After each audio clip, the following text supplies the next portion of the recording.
Halo anak-anak, Assalamualaikum warahmatullahi wabarakatuh. Berjumpa lagi ya dengan Miss Eva dalam video pembelajaran matematika. Nah, pada kesempatan kali ini kita akan membahas tentang pengantar peluang.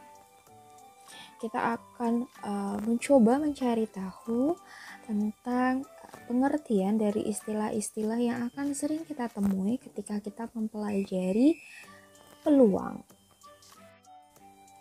Tapi sebelum kita mempelajari tentang beberapa istilah yang akan sering kita temui ketika mempelajari peluang, alangkah baiknya kita harus tahu dulu apa sih yang dimaksud dengan peluang, apa itu pengertian dari peluang. Oke, silahkan disimak ya nak ya. Peluang itu merupakan salah satu bidang matematika yang mempelajari tentang kemungkinan munculnya sesuatu dengan cara perhitungan maupun percobaan. Oke, bisa dipahami? Nah, supaya kalian lebih tergambar ya nak ya tentang apa itu peluang, di sini Miss Eva melampirkan beberapa contoh penggunaan peluang. Karena tadi Miss Eva sebutkan peluang itu merupakan salah satu bidang matematika atau cabang ilmu matematika. Jadi erat kaitannya dengan kehidupan sehari-hari ya. Karena kembali lagi matematika merupakan dasar dari semua pengetahuan. Jadi apa saja sih penggunaan peluang dalam kehidupan sehari-hari? Nah, untuk yang pertama, situ peluang itu dapat membantu dalam pengambilan keputusan yang tepat. Maksudnya seperti apa? Maksudnya seperti ini. Misalkan kita sedang menjalankan sebuah usaha ya. Nah, kita akan mengambil suatu keputusan misalnya seperti ini. Kita akan kira-kira kita akan membuat suatu produk baru nih. Peluang diterima oleh masyarakat berapa ya? Berapa per berapa ya? Seperti itu. Jadi ketika peluang diterima oleh masyarakatnya besar, pasti kan kita akan mengambil keputusan untuk memproduksi produk tersebut secara besar-besaran, ya kan?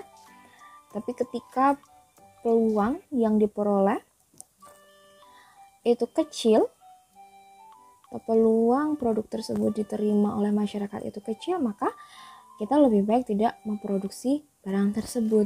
Jadi itu merupakan salah satu contoh peluang sebagai bahan pertimbangan untuk memutuskan sesuatu.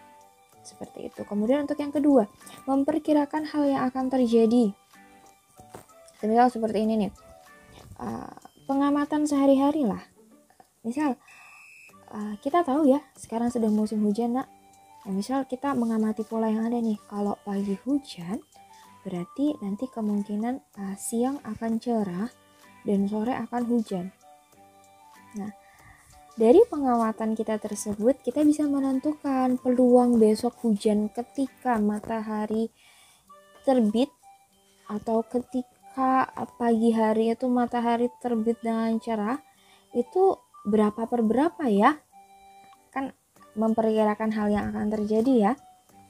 Kemudian untuk yang ketiga, untuk meminimalisir kerugian seperti yang sudah Miss Eva sampaikan pada awal tadi ya, pada contoh penggunaan peluang yang pertama tadi, mirip sebenarnya, tapi sebenarnya sangat luas ya contoh penggunaannya, tapi yang Miss Eva akan bahas nantinya belum yang begitu kompleks, masih yang sederhana contoh penggunaan peluang pada poin pertama yang Miss Eva jelaskan tadi.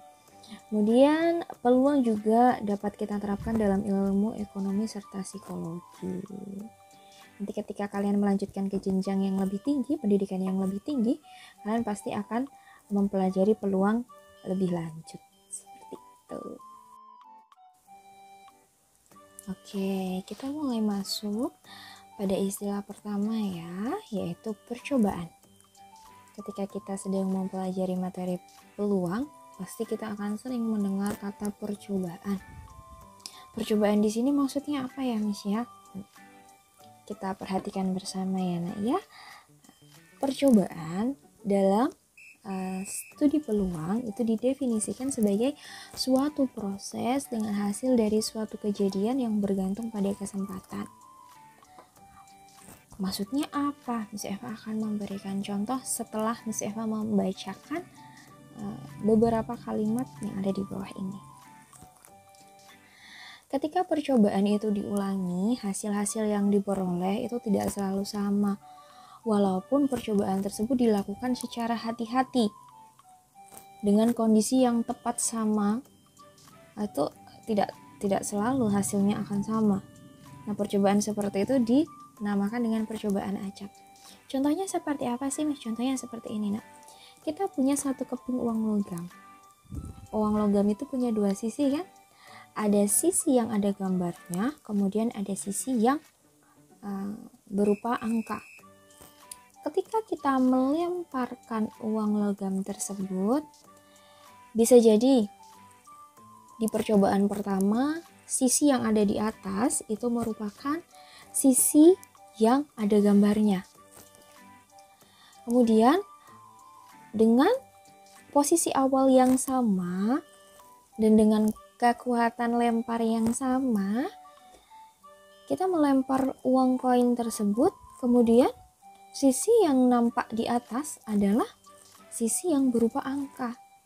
Jadi meskipun kita melakukan pelemparan satu uang koin dengan kondisi awal yang sama dan dengan kekuatan lempar yang sama, hasilnya itu tidak selalu sama.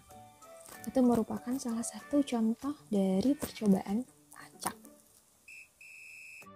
Ya, kita lanjutkan ya pada istilah yang kedua, yaitu ruang sampel.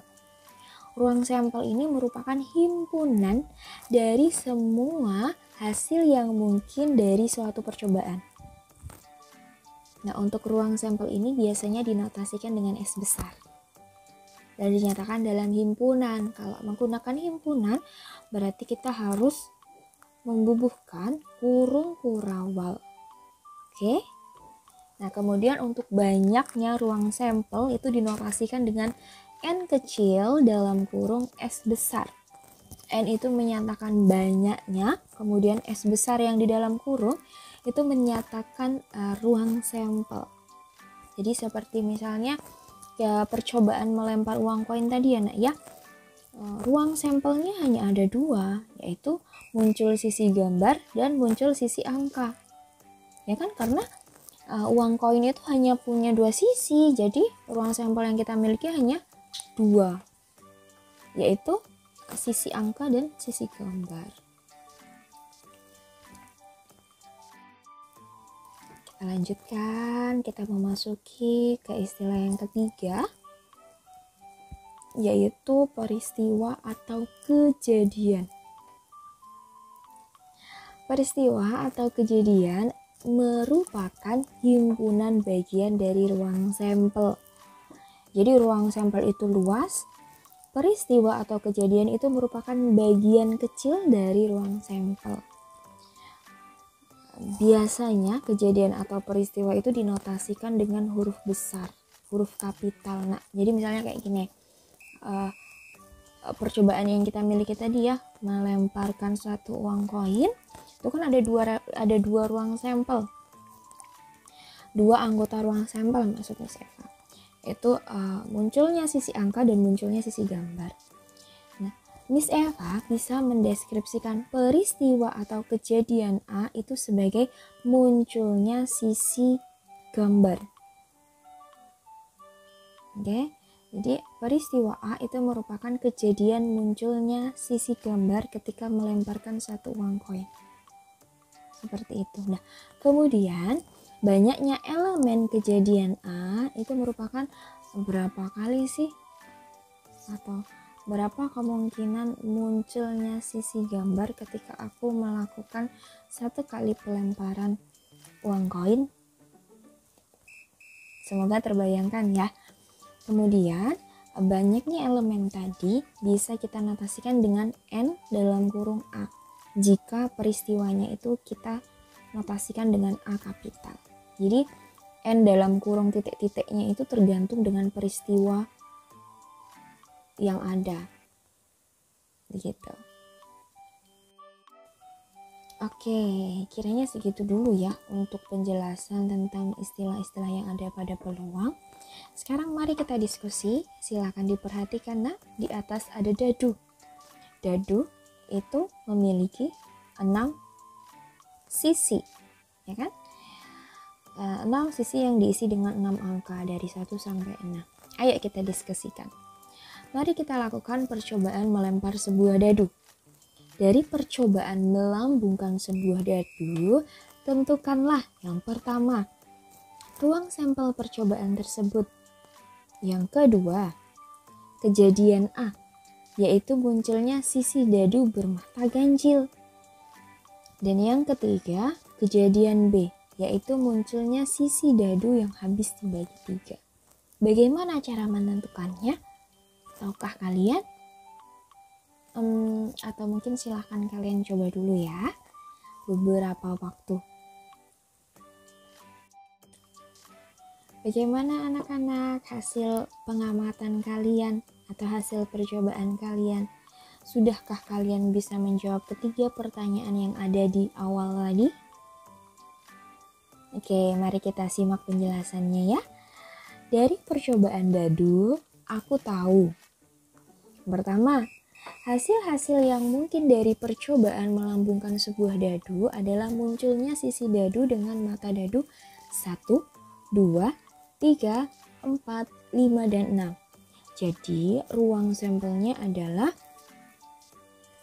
karena ruang sampel tadi dilambangkan dengan S ya, S besar, jadi penulisannya S sama dengan dalam kurung atau kurung kurawal 1, 2, 3 sampai ke 6. Jangan lupa ditutup kurungnya. Jadi yang ada di dalam kurung kurawal itu merupakan kejadian-kejadian yang mungkin terjadi ketika kita melakukan percobaan. Clear untuk yang pertama ya. Kemudian banyaknya elemen ruang sampel. Ada berapa tadi? Ada 6. Jadi kita bisa menuliskan NS sama dengan 6. Dan kejadian munculnya sisi dadu bermata ganjil. Ayo hati-hati. Bermata ganjil berarti yang termasuk bilangan ganjil adalah 1, 3, dan 5. Jadi banyaknya elemen kejadian A adalah 1, 3, dan 5. Atau ada 3 elemen. Seperti itu. Penulisannya bisa dilihat pada gambar di samping ya, Nak ya. Kemudian kita masuk pada pertanyaan ketiga atau pertanyaan terakhir, yaitu kejadian munculnya sisi dadu yang habis dibagi 3, dan kita namakan kejadian tersebut sebagai peristiwa B. Habis dibagi 3. Bilangan berapa yang habis dibagi 3 yang ada di dalam mata dadu? Hanya ada 3 dan 6. Jadi elemen kejadian B hanya ada 2, yaitu 3 dan 6. Sudah sama belum jawabannya dengan pembahasan yang baru saja Miss Eva sampaikan? Semoga sudah ya, Nak ya. Dan semoga sudah tercerahkan tentang beberapa istilah-istilah yang sering kita gunakan dalam mempelajari peluang. Wah, kita sudah sampai di penghujung video. Miss Eva mau mengucapkan terima kasih kepada kalian semua karena sudah menjadi anak-anak yang hebat, sudah berkenan menyimak penjelasan dari Miss Eva meskipun singkat sekali ya, Nak ya. Semoga apa yang Miss Eva sampaikan bisa kalian terima dengan baik. Miss Eva ucapkan mohon maaf apabila ada kesalahan kata dalam menyampaikan sedikit materi tadi. Sampai jumpa di video pembelajaran berikutnya. Sampai jumpa anak-anak. Wassalamualaikum warahmatullahi wabarakatuh.